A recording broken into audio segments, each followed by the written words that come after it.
The holdback rule. Most RDSP holders do not know about. You opened your RDSP. You are getting the government grants.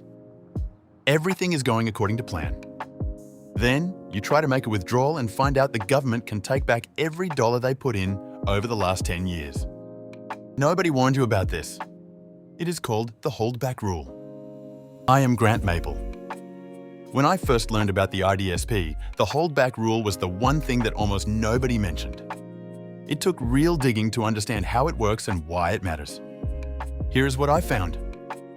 What the holdback rule is.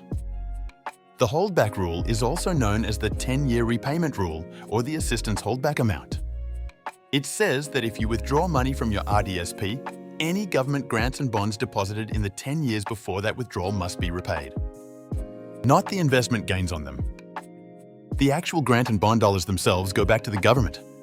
So if the government deposited $3,500 in grants this year, that $3,500 is locked under the holdback rule for the next 10 years.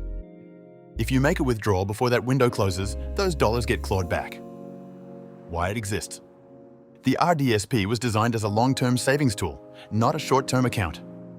The government wants to make sure the grants and bonds are being used for long-term financial security, not withdrawn right after they land.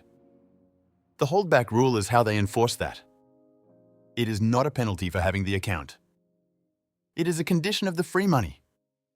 How it affects your planning. This does not mean you should avoid the RDSP. It means you need to understand the timeline before you make decisions.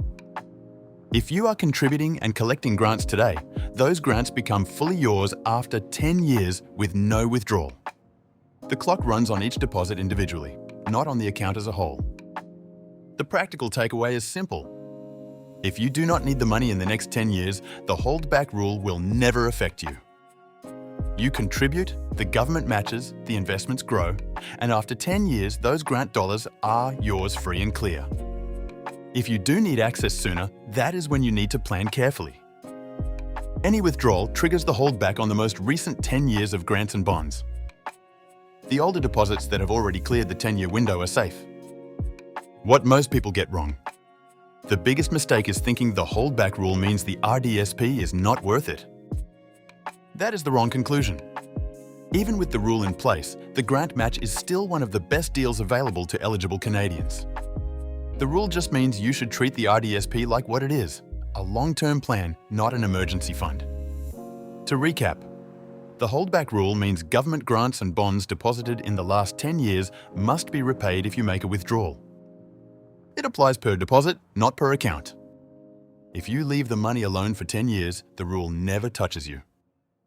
If you want to see how the holdback rule fits into a full RDSP and income strategy, the Canadian Income Investors Playbook is linked in the description. This video is for educational purposes only and is not financial advice. Had you heard of the holdback rule before today? If you have an RDSP, has it changed how you think about withdrawals? Let me know in the comments.